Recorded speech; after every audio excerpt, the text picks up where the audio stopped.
আচ্ছা, তো কতদিন যাবত আছেন রিয়াদে?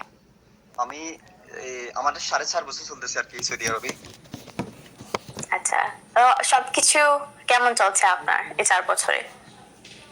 আলহামদুলিল্লাহ মোটামুটি শুকরিয়া মহান রবের দরবারে মোটামুটি সবকিছু ভালো চলতেছে। আসলে আমার 2-3 মিনিট সময় লাগবে যেগুলো একটু গুছাই বলতে আর কি। জি। সর্বপ্রথম বড় ভাইয়া এবং আপু দুইটা কথাগুলো বলছে, আসলে কথাগুলো খুবই যৌক্তিক।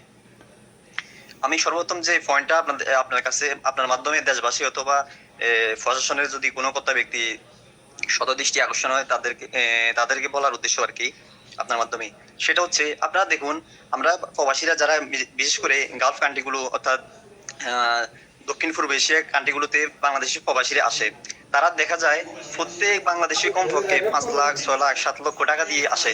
কিন্তু দেখা যাচ্ছে আমাদের পার্শ্ববর্তী সাউথ এশিয়ান অন্য যে বাইরে আছে পার্শ্ববর্তী কান্ট্রি, নেপাল বলুন বা পাকিস্তান বলুন বা ইন্ডিয়া বলুন, তারা 80,000 1 লক্ষ 1.5 লক্ষ রুপি দিয়ে তারা ইজিলি মুভ করতে আসতে পারছে দুবাই, সৌদি আরব, বাহরাইন ও মানে গালফ কান্ট্রিগুলো, ওইদিকে সিঙ্গাপুর বা মালয়েশিয়া এসব দেশগুলো।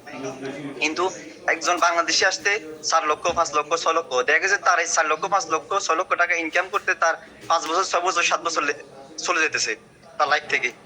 লাইফটা তো আর এটা তো দাঁড়ানো থাকে না, এটা একটা সংখ্যা, এটা অবিরত তার অতিক্রম হইতেছে। আসলে কি ভয়াবহ সিন্ডিকেটের কবলে আছে প্রবাসীরা, সেটা আল্লাহ ভালো জানে।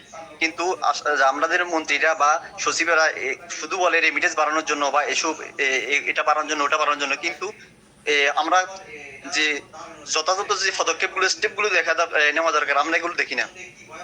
তারপর বিমান ভাড়া বলুন, সেম কন্ডিশন। এখান থেকে রিয়াদ থেকে দিল্লিতে বা কলকাতাতে বা যারা যাচ্ছে তারা বাংলাদেশের 20,000 25,000 30,000 টাকা খরচ হয়, কিন্তু দেখা গেছে আমরা তাদের ডাবল টাকা দিয়ে যেতে হচ্ছে বাংলাদেশে। সে মালয়েশিয়াতে কুয়ালালামপুর থেকে আসুক এ দেশে, সেম কন্ডিশন। তারপরে ইয়ে থেকে যাক, দুবাই থেকে যাক, কুয়েত থেকে যাক, বিমান ভাড়া কি শুধু বাংলাদেশেরটা বেশি? অন্য কোনো দেশের এগুলো বেশি না? শুধু কি বাংলাদেশের জেট ফুয়েলের বেশি খরচ হয় বাংলাদেশ বিমানের নাকি? এই দুই জায়গায় প্রচন্ড সিন্ডিকেট। আর নতুন যারা আসবেন আপনার মাধ্যমে বলতে চাই, আসলে এডুকেশন তো যে একাডেমিক কোয়ালিফিকেশনটা এটা দরকার, জন্ম থেকে মৃত্যু পর্যন্ত নিজের এডুকেশন কোয়ালিফিকেশনটা সবসময় থাকা দরকার। যে কোনো জায়গায় যে কোনো স্থানে এটা কাজে লাগে।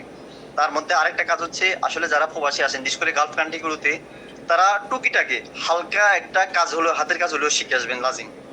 কারণ কোনো না কোনো ক্ষেত্রে হাতের কাজটা আপনার প্রয়োজন আছে। আপনার যেখানে আপনার একাডেমিক কাগজপত্র হইতেছে না বা কাজে হচ্ছে না, কিন্তু তখন আপনার হাতের কাজে একটা যে কি কাজটা জানে ওই কাজটা আপনাকে তারা খুঁজে। ইলেকট্রিশিয়ান হোক, প্লাম্বার হোক, বা একবারে নর্মাল থেকে নর্মাল বা হাই কোয়ালিটি যেটা হোক, যে কোনো একটা কাজ শিখে আসা তার খুবই গুরুত্বপূর্ণ এই আর কি।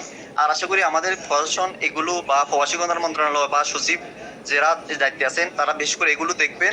আর এয়ারপোর্টের যে হয়রানিটা, আশা করি হয়রানিটা দিকে ভালো করে নজর এয়ারপোর্ট কর্তৃপক্ষ বা আর্ম পুলিশ ব্যাটালিয়ন বা বাংলাদেশ প্রবাসী কল্যাণ মন্ত্রণালয় তারা আশা করি সুদৃষ্টি দিবেন আশা করি এদিকে। শুধু রেমিটেন্স বাড়ানো বললেই চলবে না, প্রবাসীদের মান উন্নয়ন, তাদের জীবিকা নির্বাহ এগুলো দেখতে হবে, তাদের সুখ দুঃখ সুবিধা অসুবিধা এগুলো দেখতে হবে। একজন প্রবাসী মারা গিয়েছে, অর্থাৎ তার প্রবাসী কোনো তার আত্মীয় স্বজন নেই, কিন্তু দেখা গেছে তার লাস্ট 2 বছর 3 বছর 6 মাস 7 মাস পরে থাকে। কেন এগুলো?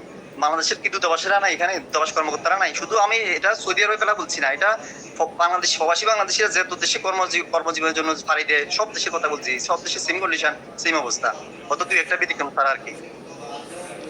আর আপনাকে অসংখ্য ধন্যবাদ, আপনার মাধ্যমে আসলে এই প্ল্যাটফর্মটা তৈরি করে, যেহেতু এরকম উদ্যোগ নিয়েছে। বাংলাদেশে আরো অনেক কন্টেন্ট ক্রিয়েটর আছে, কিন্তু দেখা যাচ্ছে সবাই তার সব কাজ করতে পারে না, বা সবার মেধা এক না, বা সবার মাইন্ডে এটা আসেও না।